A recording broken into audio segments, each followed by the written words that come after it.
grandchildren, and when they were 12, I take them on a trip to Europe. I did that with my twin boys too. So the number, let's say 5 gal, and I went to Poland, and we went on. We had friends there, and went on to. And we saw the Auschwitz prison camp and all that. And that granddaughter is here in Mansfield, and I wasn't sure that she would be seeing this program. So, well, I'm anxious for her to see it too. Yeah, exactly. So tell me, how'd you end up in the Army? I mean, how did you? First, well, when I got out of business school, Right. I took the exam and I was lucky to pass the typing, the shorthand, and all that stuff, and went to Washington D.C. and then worked at Federal Trade Commission. Oh, did you? For 3 years, and then. This would have been when? When would you have been in Washington? Oh well, see, I'm 100 now, so this takes me back. This is in 37 to 39. Okay. I was there, and then before that time, my girlfriend and I had gone to Hawaii, so I thought that would be fun to go there to work. So I went there.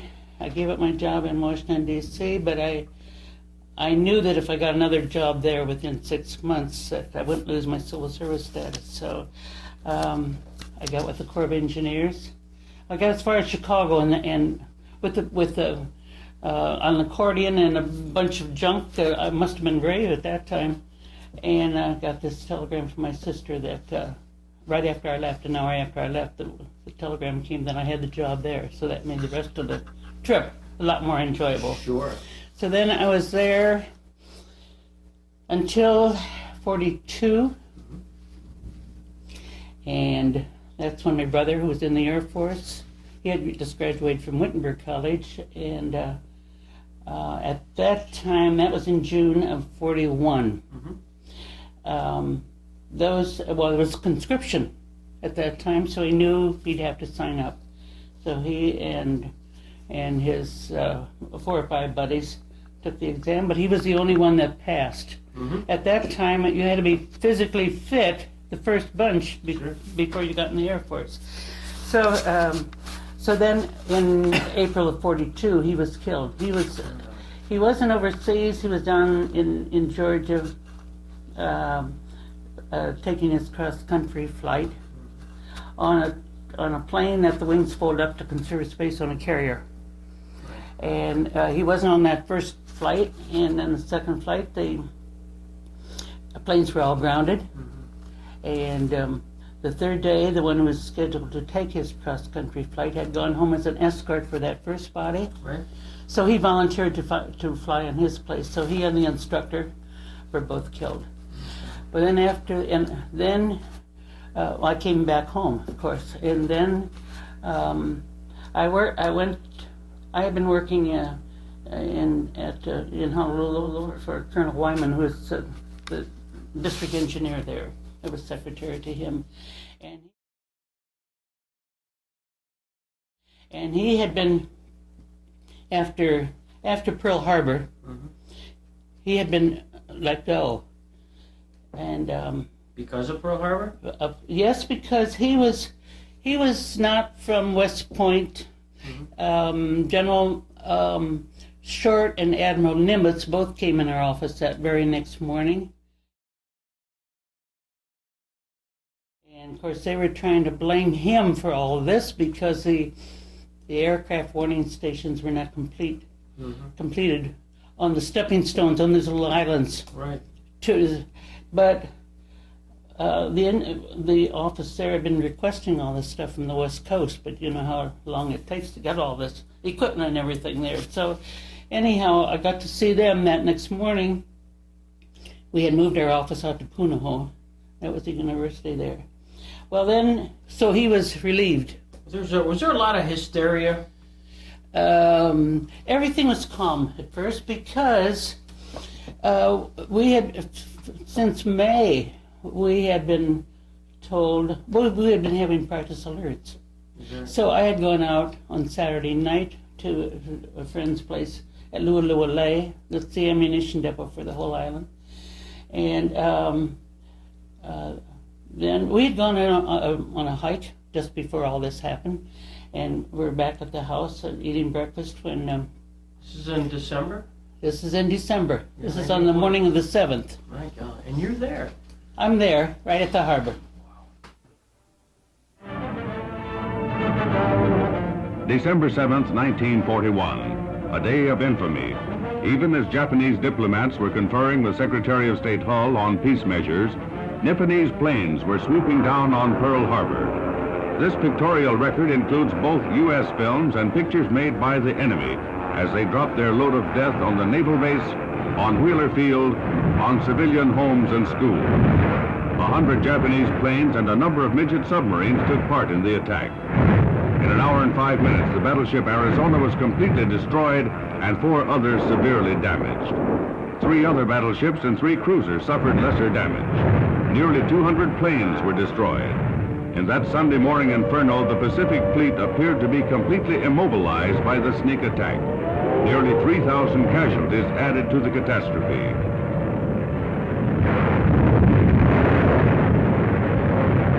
Within hours, the United States declared war. Okay. Well, this is the bombing of Pearl Harbor, 12/7/41.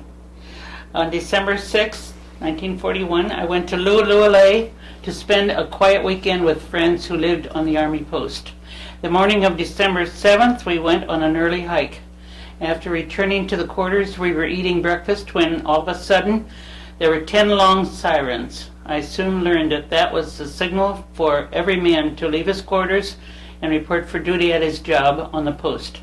I recall my friend jumped up from the table and left without saying a word to anyone. Shortly thereafter, the telephone rang, and it was an officer calling from Fort Shafter who asked if we would contact the officer in charge there at the Honolulul ad building. He said he had been trying to reach him but had not been able to do so. I immediately volunteered to go to the ad building, and upon reaching there, I relayed the message to the officer on duty. When I returned to my friend's quarters, which was only a short distance from the ad building, I saw 7 planes overhead, flying toward Pearl Harbor in the formation of a V. We've been having blackouts and practice alerts since the previous May, so no one was too concerned about the planes overhead. However, by the time I got back to the quarters, I could see the insignia on the planes and the pilots in the planes. At the time, there were only 2 radio stations on the island. The one was playing music, and the other was asking every serviceman to report to his post immediately. Honolulul is where the ammunition is stored underground for the whole island. A railroad track leads to the entrance of the underground depot, and a railroad car on the track made it impossible for any ammunition to be gotten out and delivered to the gun sites on the island. I'm sure many people listening to the radio that morning thought the message for all to report for duty was part of the island's practice alert. That is, until the radio station was asking for all doctors and all nurses to make themselves available for the vicious attack by the Japanese Navy. The station kept repeating, "This is not a practice alert. We are being attacked by the Japanese." My friend and I, both government workers, decided to head back to the office in Honolulu. As we rounded the bend, there lay Pearl Harbor. One ship was already exposing its keel. It's hard to describe the scene with all the black smoke and fire shooting from all directions. As was the custom, many battleships were lined up in a row so that one could walk from one ship to another. Now you could see nothing but smoke and fire. We saw a Japanese plane drop a bomb into the stack of a hospital ship. Damage done to a ship at the entrance of the harbor prevented any other ship from getting out of the harbor. No, we didn't lie down in the ditch at the side of the road during the bombing. We were too stunned by it all. We just stood there and watched, unable to believe it was really happening to our Navy and to Hickam Field next door. We proceeded on to Honolulu, a distance of about 7 miles, wondering what would happen next and fearing there might be another group of planes on the way to Hawaii. Back in Honolulu, I saw a couple of trucks filled with dead Army and Navy personnel en route to a temporary burial cemetery near the Palais. Later, we were told they were buried at Red Hill Cemetery near Pearl Harbor. We reported to work at the Corps of Engineer office on the 7th floor of the Young Hotel, which is in the center of downtown Honolulu, only 2 or 3 blocks from the Aloha Tower, where all the cruise ships dock. I was secretary to Colonel Theodore Wyman, district engineer in charge of the Corps of Engineers in Honolulu. Mattresses were thrown down by desks, and when we could work no longer, we rested a bit as best we could on the mattresses. Even though I lived at the Blaisdell Hotel only 2 blocks from the office at the Young Building, I didn't get home for the next 3 days.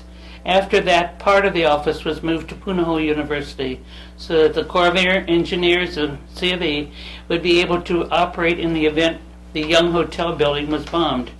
I moved to Punahou with Colonel Wyman and his immediate staff. The first visitors of Punahou to see Colonel Wyman were General Short and Admiral Nimitz, heads of the Army and Navy. Their visit was to place the blame of the Pearl Harbor attack on the C of E, since the aircraft warning stations from Hawaii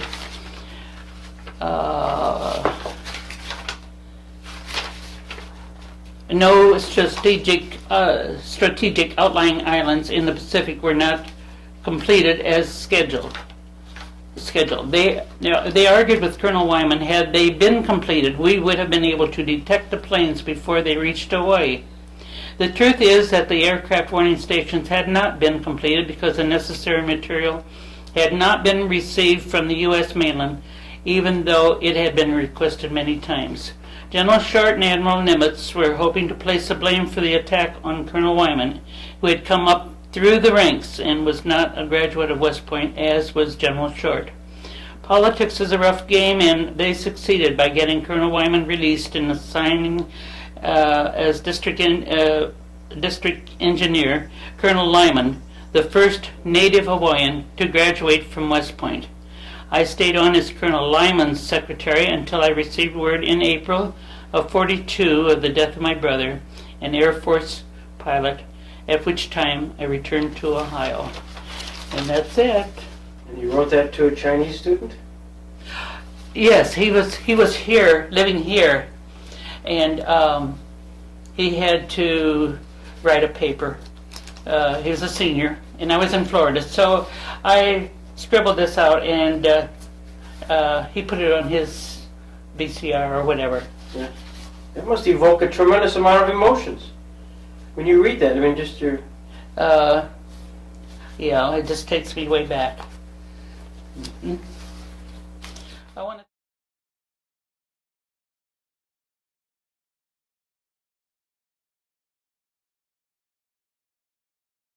Yeah.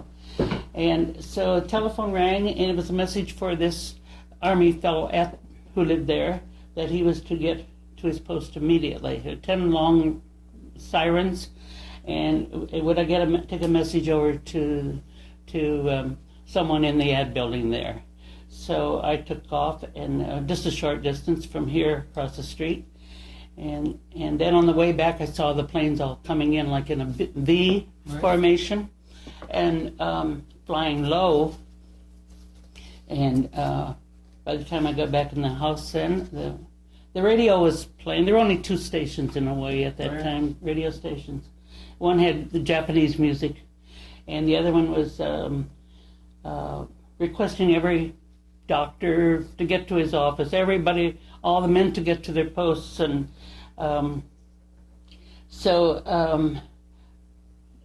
people.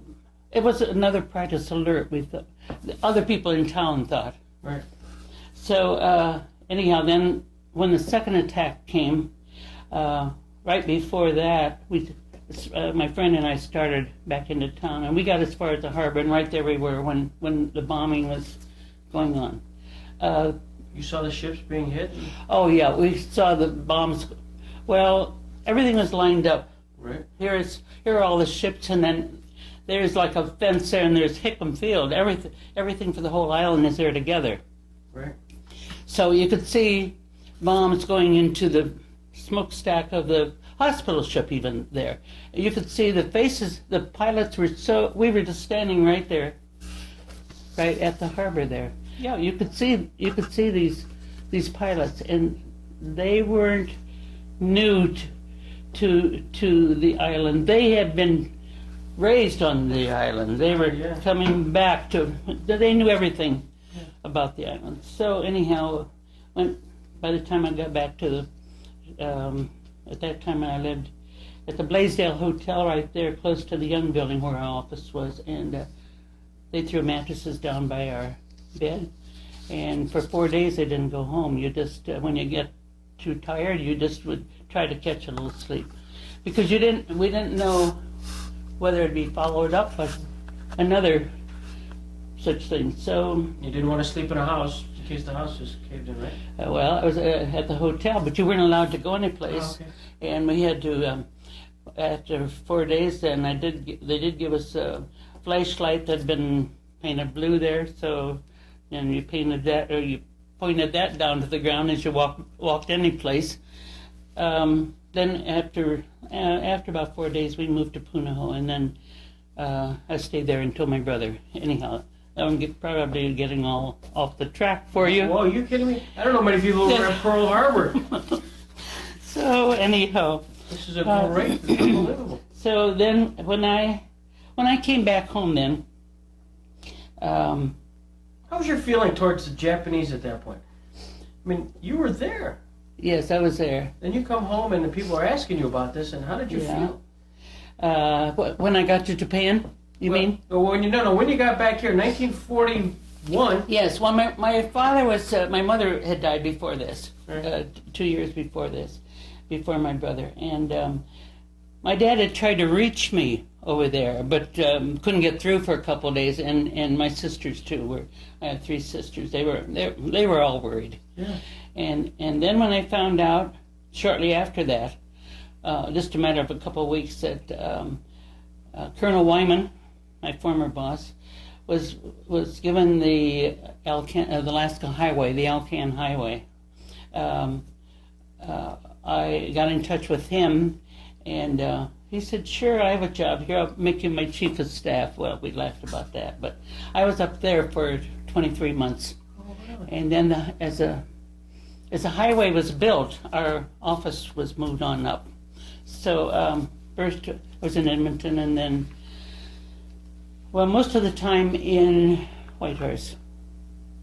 And a lot of the, General Somerville, I think it was, came from Washington. You got to see people who were interested in the Alaska Highway. Then from there, that was 23 months, and so in 44 I went back to Hawaii, this time with the Navy Department. Sorry. And that's where I did court reporting. I didn't know there was so many ways for a fellow to get into trouble before that. I really didn't. Let's see, I don't know how old I was then, but in my 20s someplace. And I really enjoyed that with the Navy. And then from there, when I left there, I thought I was going with UNRWA. And I headed back to Washington, D.C., and there I was trained for just a couple of weeks. Got my uniform and everything. That was the United Nations Relief and Rehabilitation. Right. So, but the day before I was to leave, I heard about this opening at in Tokyo. So I hurried and got that changed and left for Tokyo instead. And then I was on a plane with the fellow who turned out to be my boss there. And I'll show you pictures of him. And it was only about the second day that I was there that General MacArthur was giving a speech to the 4 big countries. And so another girl and I took that speech. And I was excited about seeing him too. He didn't talk fast, but person's nervous. Sure. So I suppose, it was there that I met Bill, who I married in 48 back in Boston. But I guess Bill wouldn't have been too surprised. about seeing MacArthur because actually Bill's dad was in the Olympics, and when he died, he was only 50. He was the head of the American Athletic Association. Okay. And the one who was scheduled, who they thought might take his place, was General MacArthur. But then they decided that he wasn't really qualified. Can you imagine this? So I just finished about 3 weeks ago. I finished making albums for my twins for that background. Bill would have been the last one to brag about anything like that. So anyhow, just going back to MacArthur for a second? You walk in and you see a guy you read about a lot. Yes. Was there an awe factor? Oh, sure. Yeah. Sure. Yeah, and I saw him a couple times after that. Once there in Boston, out in the country, the motorcade was coming, and I was right along the side of the road and yelled at him. He was just waving to everybody, sure. But I felt good seeing him too. And then I would see his wife in the PX there, and she'd be she'd right ahead of me in line sometimes there, you know. But I wouldn't exchange anything really. If there had to be a Pearl Harbor, I got to see it. Yeah. Yeah. You're eyewitness to history. Yeah, really. Mm-hmm. So when my grandchildren were in school, they'd always want to know, and I'd send all this stuff, and I didn't get stuff back. In fact, I had a lot of the testimonials and interrogations, I should say, about the trial, and loaned them to a friend who was going to give them to someone else. And then when I didn't get them back and asked for them, they had moved and she didn't know where. But I still have a bunch of stuff here that you might be interested in. I would love to see. Are you kidding me? As a lawyer? Look how yellow all this stuff is. Now, when I mentioned this to my daughter-in-law, she said, well, she works at Thermodisc in Mansfield, and she said, well, she could make copies of any of this stuff for you. And so you were hired to be a court reporter at the war trials in Tokyo. I was a court reporter at Pearl Harbor with the Navy. Right. But I was hired as a senior secretary there, and typed up all this stuff really, because this is all my boss says. This isn't all of it, but some of the work for the trial there, and just I worked for Pedro Lopez. That was a Filipino. Mm-hmm. So it was all about the death march, and all of that is all in this stuff. Then the day before he went to court, he said I should go to the stenographic pool there and see if I could get some help on a lot of the documents. And the girls only worked like maybe a half day, and they just said that they just couldn't type all that. Right. They couldn't type that kind of stuff.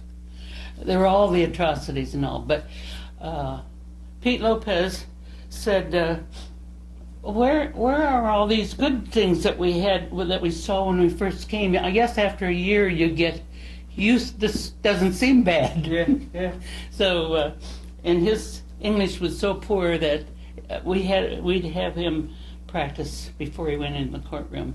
For instance, he'd say, "And the Japanese ripped off their clothes." All these words. We wanted him to say it right. So, but Pete was. I have to tell you about him briefly, because later when I was living in Boston after I was married and all, one of the fellows who worked in our office, Theodore was his name, told me that he had been in touch with Pete Lopez, and that he, on Christmas Day, had gone to, I'm not sure which island around there, Magsaysay was the president of the Philippines, and he was on a plane with him, and they were going to visit the troops someplace in that area of the Philippines, I suppose. And the plane hit a mountain, and he was in that same plane that when he was killed. He was in with the president of the Philippines. So, and I have pictures of him here. This is Pete Lopez there. Now, were you actually in the trial in the courtroom itself? Yes. This part I went in only during the Philippine phase of it. Okay. Because as I recall reading, all 11 countries provided prosecution, right? Wasn't there 11 countries represented at the War Crimes Trial? There could have been. Across the hall from us in the War Ministry building, that's where the trial was held, was the delegation from Russia. Mm-hmm. And of course we were working late at night in the office too, but they weren't there in the evening, and they wanted to be sure that no one broke into their office. So they would take a hair or something and put it across at the door and with wax, and make sure that they could tell that no one had been in there. We'd go down the hall and break all those, you know. So I suppose maybe they knew. Did you get a chance while in the courtroom to see Tojo? Every day. Every day? Every day. He was the only one who wore his uniform the whole time. Is that right? And Muto, Okay. he headed up the Philippines part of it. Tell me about Tojo, because that is the name Yes. that is the... Yeah, okay. He was the prize, I guess, defendant at the time, wasn't he? He was in charge of everything. Yeah. Now, when MacArthur got there, he was going to indict Hirohito, Mm-hmm. because he was really the cause of all of this. Tojo merely took orders Mm-hmm. from Hirohito. And he visited him. He told him that you are the one that we were going to try. But he said, I've decided not to, because you are the head of the government and you're head of the religion. Mm-hmm. And our troops would not be safe here. Mm-hmm. So he got off scot-free. Right. Now, Tojo and the others, well, if you're in the service, if you don't do what you're ordered to do, Mm-hmm. you pay dearly for it. Mm-hmm. I often thought that here is Tojo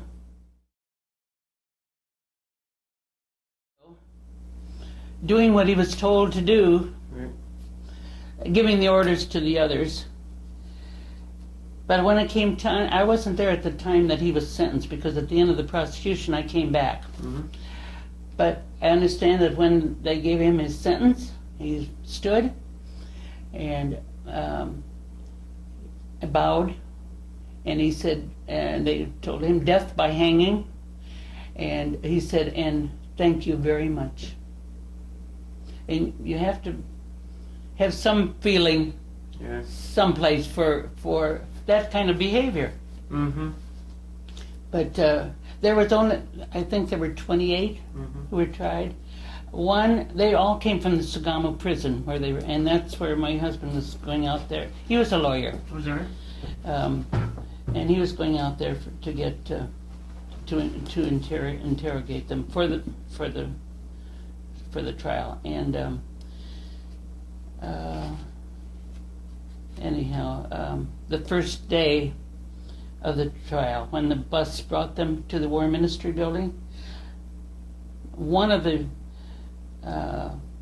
who was to be tried carried on in the bus, and from then on, for about a week, acted as though he had gone berserk, and maybe he had, but he was not tried, and he was put in a mental institution. And I can't recall his name. Maybe it's someplace in here. I don't know. Tojo, So- just describe him. Little fellow. Okay? Little fellow. They all wear the dark rimmed glasses, everybody in Tokyo. He listened very intently. And anyone who took the minutes there would have And I was only in the courtroom when Pete Lopez had his phase of the trial. But the courtroom was filled every day. And there were these little Japanese women there. You wouldn't think that they would be there to hear how bad they had treated Americans. But they were. And at each seat was a control that you could hear the testimony in any language. And I suppose it was the same at Nuremberg. Right. And then there was like a balcony where the translators were, and as soon as that red light came on, in front of the witness, like here in this, that would be after like a sentence or so. So that would have been easy taking that all that trial, all the minutes. You might like copies, or I can get copies of all of these. Tell me what you have there. Show me who these. Oh, well, I don't think you recognize me on there. That was a long time ago. It says here, Mr. Robert Mahoney, assistant Yeah. to Mr. Lopez. Yeah. Yes. Miss Naomi Kaler. That was my maiden name. There you go. And Mr. Lopez. Mm-hmm. And he was the prosecutor for the Philippines Division. Yes. Isn't it? Wonderful. This is one. But I can have copies. So Lopez would have died with the president. Yes. Meg Sai Sai. Okay. Mm-hmm. This is great.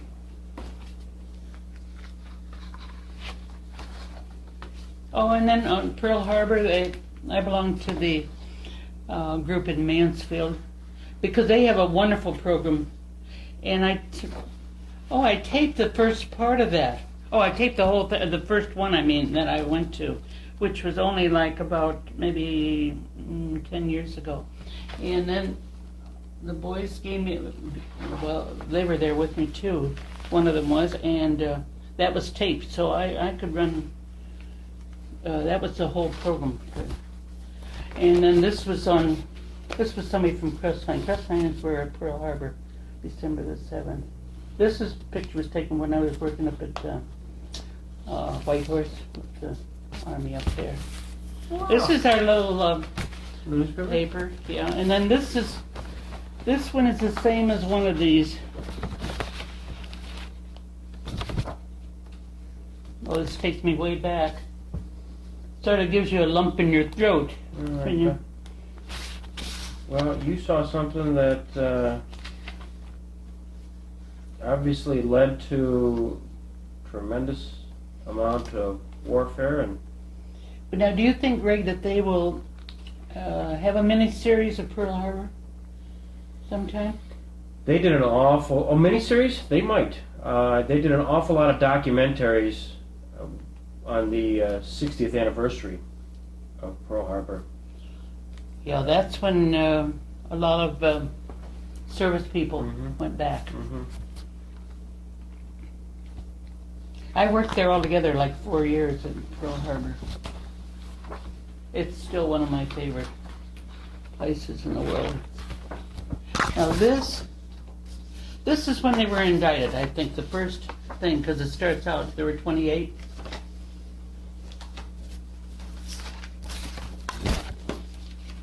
I'm really angry that I never got a lot of the other stuff back.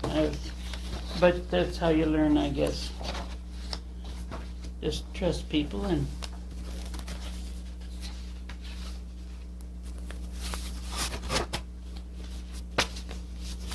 This just seemed like kind of like a press release Oh. explaining that the indictment. Wow. But now here is one with Pete Lopez. Now these you would be interested in, because this is when MacArthur is signing the peace afterwards. And I don't know why I didn't write on I didn't take these, but maybe somebody could figure out who they were. Absolutely. This was, I'm trying to think whether this is Stilwell. Let me see. Oh, I wouldn't know if it's the general who was involved in the march. Yeah, I know the name. Yes. because he was asked to be part of the ceremony.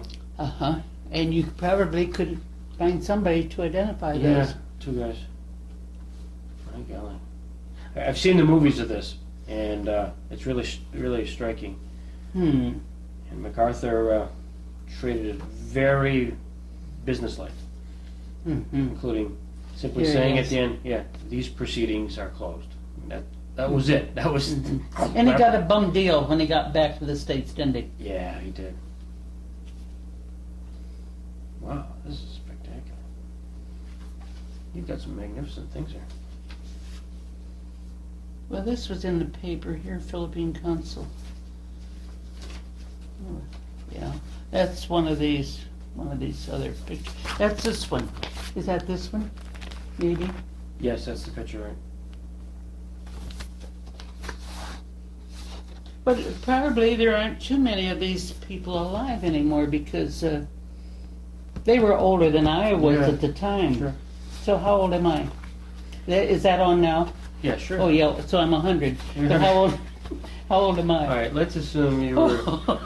Oh no, you can't figure out like that. Okay, you were probably 23, 24 in Tokyo in 1946. In 46, well, let's see.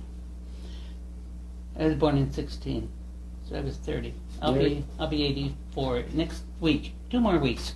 That's unbelievable. For those that are watching, Oh, take a no, look. no. That is No, not. no, That is not an 84-year-old looking person. The No, only ones seriously, the I'm only serious. ones who tell me that are my twins. No, I'm serious. I'd never guessed that in a million years. Never. So. Well, thank you, but I no thanks necessary. I was just thinking that a lot of these people would not be around.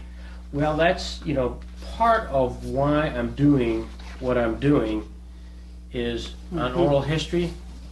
Is that even the folks who are involved in Nuremberg, even whatever capacity, That's right. Well, and that prison was guards, young prison guards, young no, assistants. that was in 46, Yeah. wasn't it? And this is Yeah. a year See, later. the courtroom is sort of.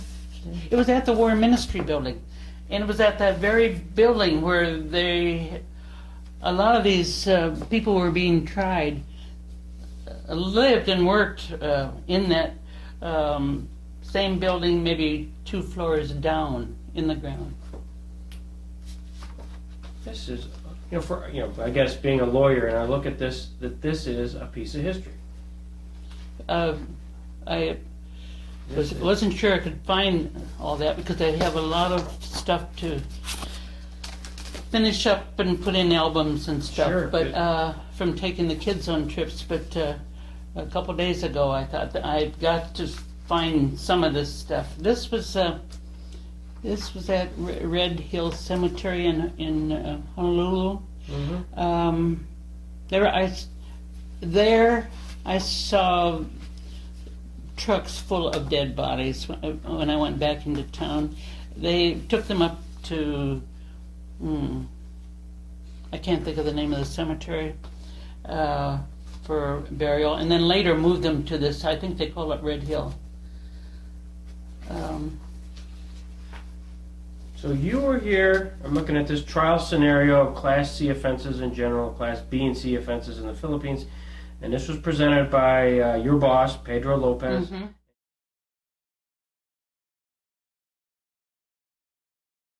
And you would have been there as a stenographer, taking this information down. That's right. And I typed all that. I typed that stuff. Well, that wouldn't be nearly what was done because we worked on that a whole year to get that ready for the trial. Robert Mahan. Well, he was from, I think it was from Battle Creek, Michigan. Anyhow, I lost track of him. His wife came over with 2 young children, and she was killed like a week in the traffic after she got there. Oh, and then he left with the children and went back home. And so I don't know, but he was older, so I just don't know. And maybe it tells on the back of those where he's from too. See, these all have stuff on the back. And this was a POW Mhm. testifying. And now he looks young. Well, he does too. And maybe you could find some of those people. This is incredible. Because this is Sergeant Moody, survivor of the Japanese Death March. And I think he's mentioned in here. Uh-huh. And I just happened to leaf through that Yes. very quickly Uh-huh. and explain more about it. My gosh. Wow. See, this is... sometimes somebody can spend more time on this trial. The Nuremberg gets most of the attention. Yeah. It was the first. It was the first. And they were making the international law. That's right. But it didn't necessarily mean that the group out there didn't have a lot of work cut out for them too, because there were other countries involved. Mm-hmm. Mm-hmm.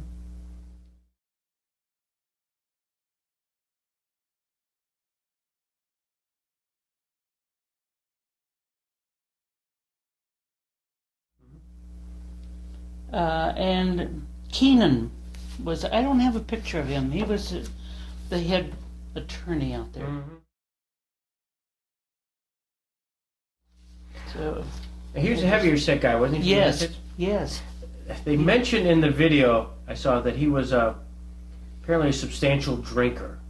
Oh, it could have been, sure. I don't know if that was the Mhm. topic Yes. of conversation, but it was. I don't they remember. mentioned- I don't remember, but I remember exactly what he looked like, and yes, yeah, I imagine he could down quite a few. Oh my! See, that's the wonderful thing about the statute of limitations. It comes and goes after a while. Oh.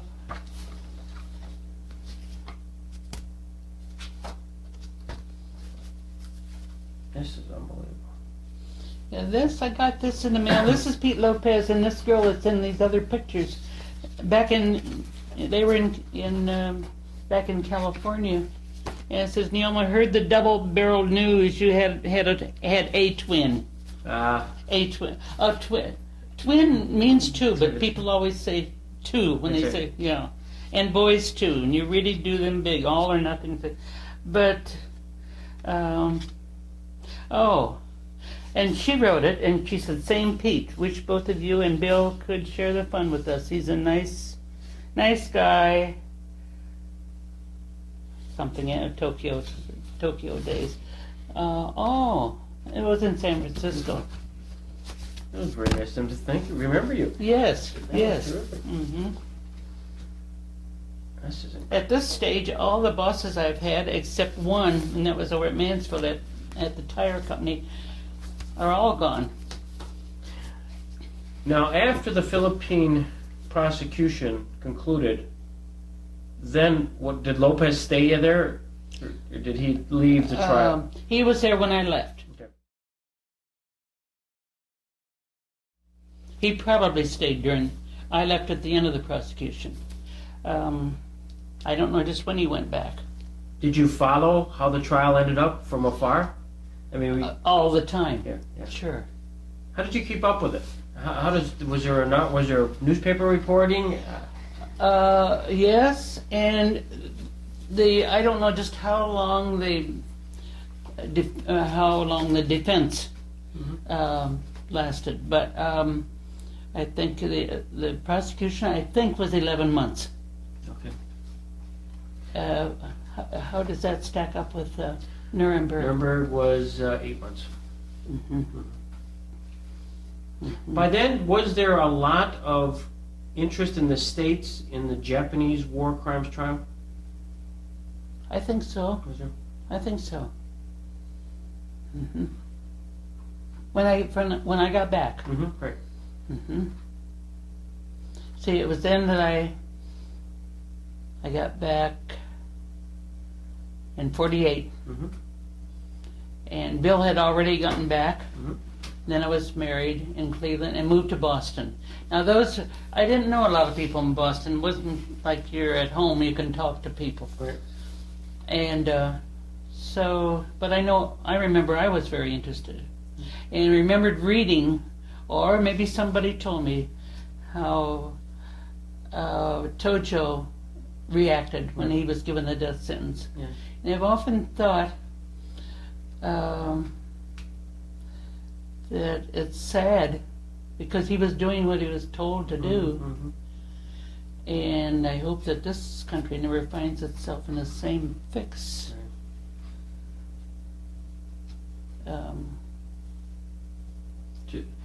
To the victor, the spoils. Yeah, sure.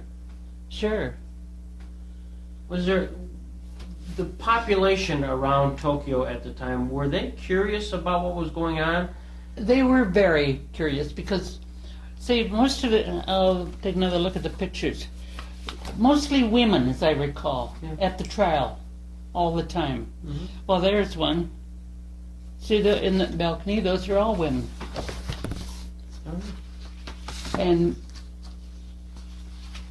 well, I don't suppose the men would have been as interested, maybe, as the women. Did the Japanese defendants have Japanese lawyers? Do you recall? Yes, yes, they did. Yeah, and that's why it was broadcast in 4 languages. Mm-hmm. You could dial four different languages, all during the whole trial. It would be Japanese, Russian, English, and maybe German. I don't know. Maybe French. I know it was 4. Let's see, Russian,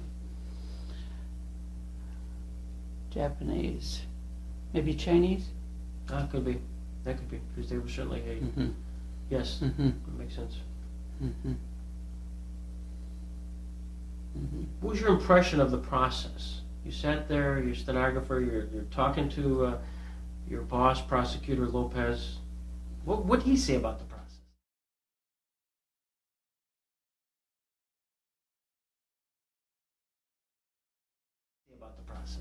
Did he ever... Oh, he was out to get them. Was he? Because he was taken prisoner, really, for a while there, or they tried to get him when he was in the Philippines.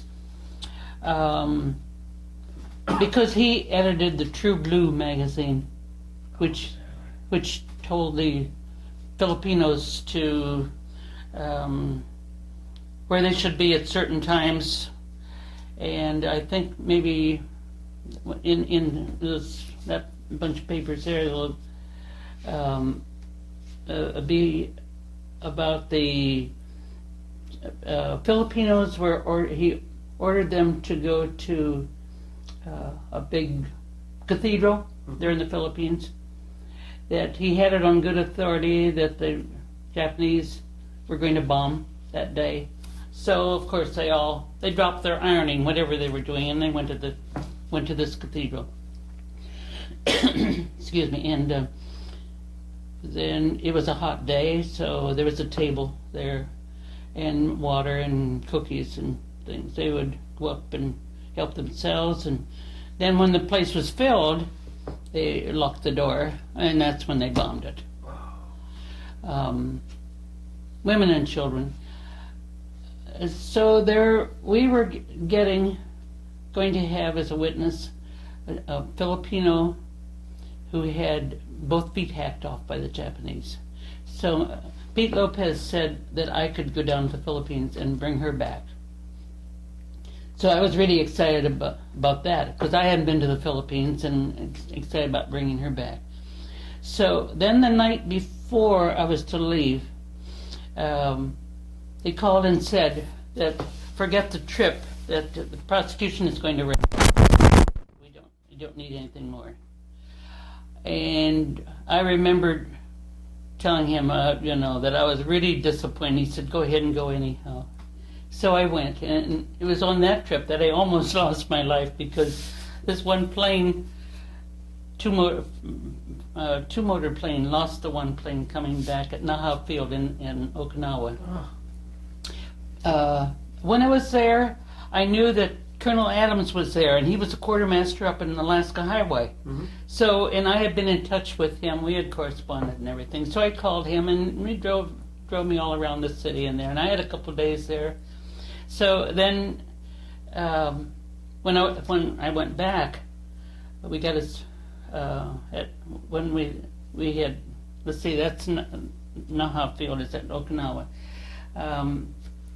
We had refueled there and headed back to Tokyo, and apparently water had gotten into with the fuel, and so we were headed back, and they even opened the door of the plane because they were going to throw out. This was a C-54 with the bucket seats, right. no? And they were going to. They were carrying these great big boxes of irreplaceable cryptographic material for MacArthur. So those were all just dumped out, and I was sitting right at the door there, just really nervous, and my knees were just knocking together like that. And I was thinking about what my dad would think when he got this message, because my brother had been killed, a couple of years before that. And you could look out and see the motor was still right there, and I could see that there was a fire engine and all that stuff there where we were going to land, and we made a perfect landing. And then this girl and I, who had gone on to Australia and was on her way back home, went to the officers' quarters and had a couple martinis. I couldn't feel them at all. Yeah. Usually one martini I can feel. And then they took the plane to another part of the island and emptied all that fuel out and refueled, and now they said, we're ready to go. No way would I get back on that plane. No way. So I went to the nurses' quarters there, and I said, I'll just stay until a four-motor plane comes, which I did. Then when I got back to work, everybody was saying, where were you? And I said, well, I've been over in the station hospital. I've been sick. Nobody came to see me. But I got to see part of the Philippines, but I never met that girl who had both her feet hacked off by the Japanese. You wonder how people can do this. Well, in Germany, too. Oh, yeah. And when I saw Auschwitz prison camp, and it's still, that camp smells so bad. Right. After all these years. Yeah, it's incredible. Kids cannot go in there at all. You have to be 12. Well, that's what little Jenny was. She's 21 now. So that's how long ago I was there. But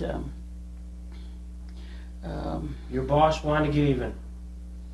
oh, he did. And I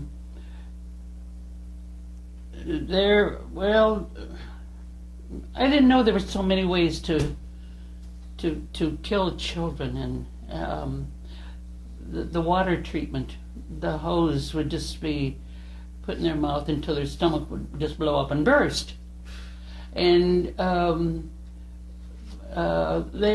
children would be tied up by their feet and tongues cut off, and just that's what they were trying to do to Pete Lopez. And then he grabbed his tongue in the trial, and he said, and they tried to cut this tongue off, and you couldn't understand anything he was saying. But sure, he was there to get even, because he had lost a lot of friends in the Philippines. Yeah. Was he a lawyer? Yes. Oh, yes. And a big family, and apparently the kids were all lawyers, because in the Philippines, there's so many lawyers that they're like, they work as a soda jerk, Yeah. And, but he was a great guy. Was he happy when his part of the prosecution? Oh, yes, he couldn't wait. He couldn't wait. And when he got done and rested, did he? He was a very good friend of Keenan's, Mm-hmm. And a very good friend of MacArthur's. When we got as far as where is it? Where the memorial is, Mount Surabaki. Mm-hmm. When we got that far, he had a telegram from MacArthur saying, "Anxiously awaiting your arrival." MacArthur had been in the Philippines a long, long time, Mm-hmm. and his father too, I guess. Yeah. So anyhow, but how can we arrange whatever I have here? We can, or my daughter-in-law can run copies of anything at work. That would be terrific. I would love to be able to get a copy of this to read this, because this is special. I'd love to get copies of these 8x10s. Okay. That's special. Okay. And of the, can we Yeah, get and- any of this stuff that you can take back with you? I'd be happy to. In fact, I'd be happy to make copies of this and get the originals overnighted back to you, just simply because to photocopy all these pages would be expensive for somebody to do. Oh, yes, yeah, I I'd rather know. have my office do that. Yeah, fine. And And the paper is, well, it's funny that it turned that yellow, isn't it? yeah. But that would be terrific. And likewise, I can make copies of all this at our Jamestown too. So if you want me to, if you trust me with it, I'll get it back to you. Well, there's no doubt that I trust you. Yeah. But so that way I get the pictures copied. And you want to do this. Both sides. Yeah, I got to but get you both can- sides. You've got to get both sides. That's right. 'Cause Yeah. that's exceedingly important. Yeah. This is unbelievable. I was telling my kids that I was looking for this stuff, and well, of course, they didn't know who was coming. They didn't even know. I was thinking, well, maybe they thought you were just a photographer, I think, too. And they said, "What, Mom? Just don't part with it." Maybe they were. I had told them how I had lost a bunch of the stuff, but there's no doubt when I know I would get it back. Yeah. We've been. I've been talking variously to members of the family of Robert Jackson, Oh, and that's been. now he's gone. Robert Jackson's passed away, but his nephew's alive. We did some videotaping when they had a dedication of the Jackson Memorial, and his son and daughter both came back. The son talked. The son, Bill Jackson, was also at Nuremberg. He was a lawyer. Mm-hmm. And was very emotional about his dad. So we videotaped some of that. Mm-hmm. And I've been putting together sort of stories Yeah. about Nuremberg and those personal relations. We had Justice O'Connor, Sandra Day O'Connor, come and talk about Jackson. Oh yes. Oh So yeah. we've had a lot of fun, and I've taken these little pieces and put them into a little video story and showed it up in Jamestown. Oh yeah. You know, local guy makes good. And the one who took his Baldwin, Mhm. Alex Baldwin, Mhm. I thought he did a terrific job. Yeah. I didn't exactly like the romance that went on because it was a serious thing, and I thought it has no place in it. That's right. It was strictly Hollywood, and it was a diversion. I didn't like that. Yeah. It's the only thing I didn't like. And most critics thought it was unnecessary. Well, The story stood by itself. I was surprised, Greg. Yeah. I was surprised that because we're over there in a trial that's going to end in death for these people. Mhm. Oh, it's someplace. Where is it? I have a sketch of the. I'll take a look here, and I have the stuff all spread out. And but let me just look for a minute. A diagram of the. See, Tojo was hung. They were all hung, and this is all a diagram of that where he was hung. Wow. Let's see. I want to thank you for doing all of this. I want to thank you. And make up the 11-man 11. International Military Tribunal for the Far East to try 28 men chosen from master lists as Class A war criminals. Unlike the German trial with its famous Goerings, Hesses, Speers, Rosenbergs, and Strykers, the Japanese defendants were a faceless lot, with only the wartime premier Hideki Tojo widely known. Yoihara, Araki, Hashimoto, Itagaki, Matsuoka, I saw them every Konoye, day. Kido, the That's a alien trial names and in faces Tokyo. ran together in the Western mind.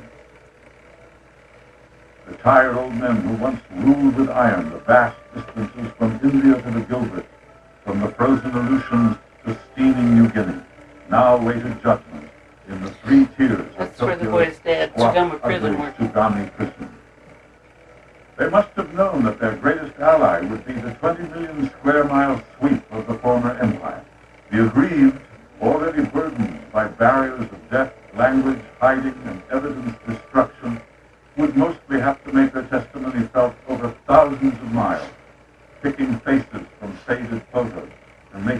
affidavits from faltering memories.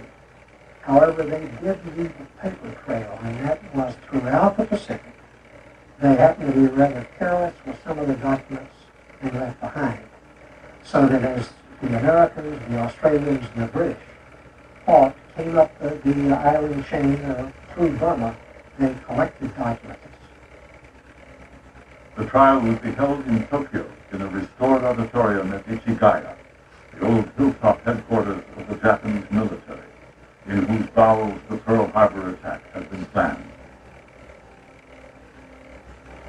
President Harry Truman appointed blunt, exclusive Joseph Barry Keenan as chief prosecutor. Keenan. Yeah. A good lawyer and a student of history, some felt his need for alcohol made him not the man to handle the trial like Do you remember that? Not so much, but he looked the type. The tribunal would be headed by the eminent Australian jurist Sir William Webb. Yes. As the trial opened on May 3rd, Keenan directed a prosecution staff of 72. And there was The no defense two. staff included 25 American lawyers appointed to aid the 79 Japanese lawyers through an unfamiliar judicial system.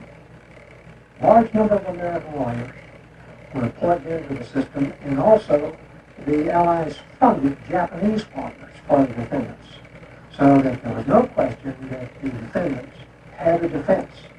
And in some cases, these lawyers, particularly the Americans, the British, and the Australian lawyers, went to extraordinary lengths to see that their defendant got a decent trial. That's true. The Allies defined 3 classes of war criminals. In Class A were Here's Toto Tojo. and top policymakers. Yep. In Class B and C were men who ordered atrocities, allowed them to happen, or committed them, such as Yamashita and Tama. All pleaded not guilty. The indictments were broken down into groups. Crimes against peace included conspiracy of planning and waging wars of aggression, planning and preparing wars of aggression, violation of international treaties and agreements, crimes of murder and conspiracy to commit murder. And there were crimes against humanity, including breaches of law and execution of war plans from 1931 to 1945, violation of law by committing and or authorizing offenses before December 7, 1941, violation of law regarding the observing of the conventions in respect to the treatment of military and civilian That's the prisoners baton. of war. Keenan's wide-ranging indictment would pursue Japanese crimes from 1928 and include the staged Manchurian incident, as well as political murder at home, the Nanking slaughters, and Pearl Harbor. Added to this were plundering, forced prostitution, rape, prisoner starving, maiming, Doctor in our hometown in the murder, Baton Mars. and dismally long Was litany it- of was other it there? atrocious acts. I've The got it. defendants were That was chilled something. at the quick People on the execution side that would had throw been meted apples out and to stuff. Generals Then they Hama would and kill them Yamashita. too. These military commanders have been tried in the Philippines for the murders on the Death March and in Manila. Here's your thing. General MacArthur, humiliated in the Philippines in 42 and smoldering vengefully against the generals that had fought him there, tried to see to it that no great jurists, lawyers, or legal niceties impeded the judicially illiterate military tribunal he appointed. It was a race to execution under rough and ready rules of Class B and C trials. The defendant's rights that you know in a civil trial in such place in the United States, those rights really didn't exist in a military trial. The American lawyers shanghaied for the defense infuriated MacArthur by bitterly challenging irregularities under American and international law at every step. Going all the way to the United States Supreme Court, they lost the appeal for Hama. But in a scathing dissent, Justice Murphy wrote, "The enemy has lost the battle, but destroyed our ideals." In Manila, Oh my gosh. dissent. At the Tokyo trials, Oh, wheels of justice I knew the would guy on the grind left there. slowly, Really? but inexorably.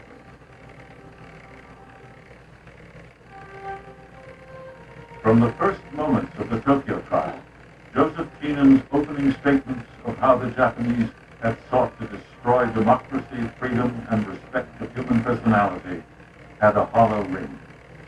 The Dutch were fighting in Indonesia against the Indonesian independence movement, and the French, of course, were fighting very hard in Indochina against the Vietnamese rebellion. So that became a very complicated factor at the trials themselves. The trial was poorly conducted. Instead of grabbing public attention with compelling evidence, it plunged into murky Japanese policy and a legalistic fog. Progress was deliberately obstructed with carloads of motions, briefs, and squabbles by a defense hoping for a communist takeover in China to tip the political scales to their clients. It took 6 months for the prosecution to present its case, and it took 11 months for the defense to present their case. That's what I thought it was 11. There were You're right. 449 witnesses I came back home at the end of the that prosecution. the judges heard, and they considered over 500 depositions from witnesses who submitted their testimony on paper. Is that what your husband got? He was the lawyer involved getting some of those depositions? It was in CIC or CID, whatever it was, counterintelligence. By the willingness of the interrogators. Yeah, that's what he did. He went to Sagama prison every day Forward with material and so interrogated. incriminating that a British observer had to make sure they weren't being questioned by force. Marquis Quito had been an advisor to the emperor, and there was a long, voluminous document that detailed key events from 1930 forward. The diaries of the Marquis Quito became the working Bible of the prosecution and the key to the investigation. The names, the dates, the places were there for every major political and military crime. And there was a strange dance that went on between the prosecution and the defense during this time. The defense, in some cases, trying to get their defendants off, but having to face the implication of possibly putting the emperor on trial. The Japanese were whipsawed by the emperor question. If they held him blameless, they would have to say they acted against his wishes. Unthinkable. There's Hirohito All issues of on the white national horse. and Yeah. Did you ever see him? No. Walker? No. But both the Japanese They're not supposed to look at him and either. They're certainly supposed to put look the down. emperor Ah. Don't ever look at the to emperor. the raging defense attorney. Year by year, crime by crime, the tedious but relentless prosecution unraveled the long calculated Japanese progress into inhumanity, high crimes, and annihilating expansionist war. The Japanese defense was often insultingly arrogant and shameless. Japan was a signatory of the Fellow-Bremen Pact. That pact outlawed aggressive war.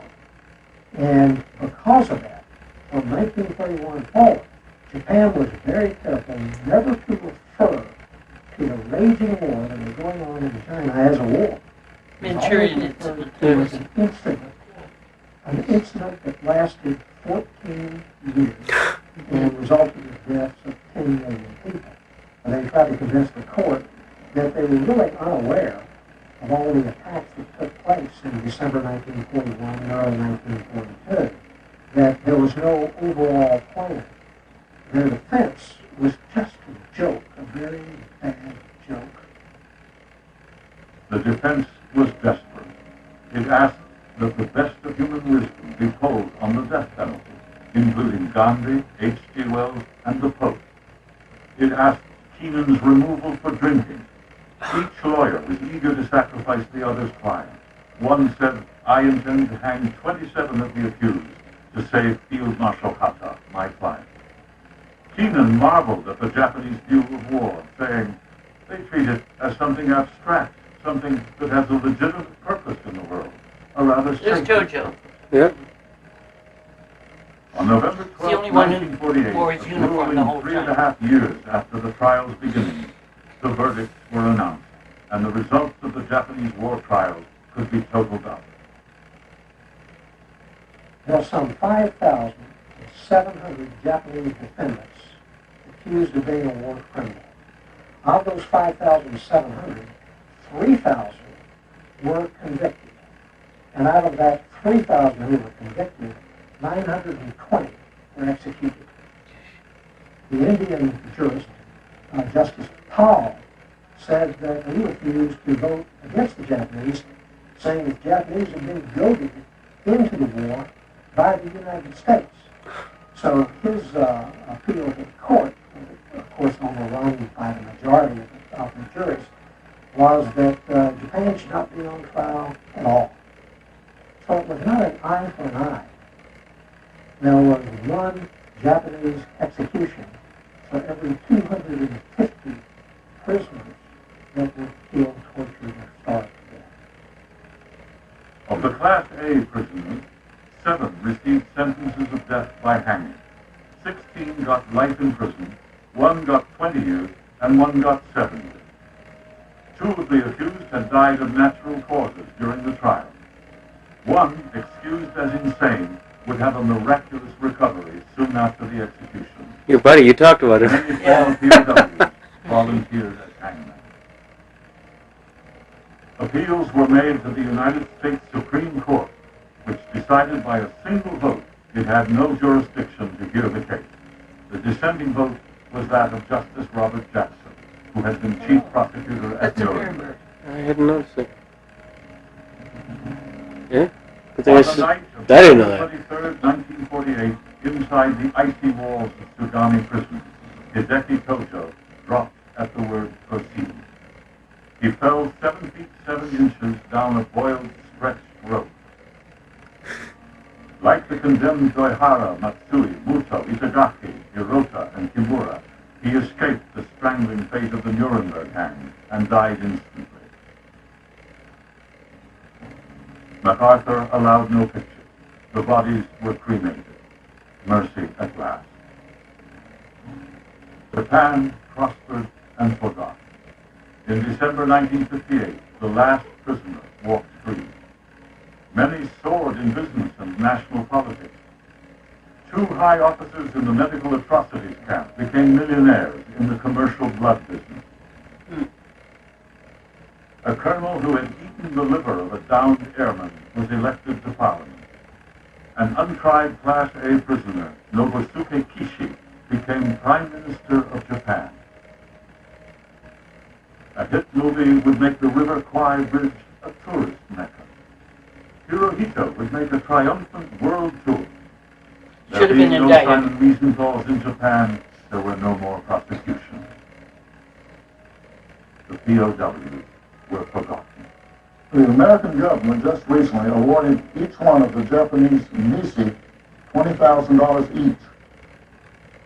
Japan has never awarded us anything at all. And I think about the experience every single day of my life. On occasion, there's commentary in Japanese school books about World War II, but a lot of it deals only with Hiroshima and Nagasaki. I haven't forgiven them, and I don't think I will. It's 50 years later, but I've always felt this way. I think that hating is a sickness. And hating is something that I didn't have the time for. I can't hate. No longer.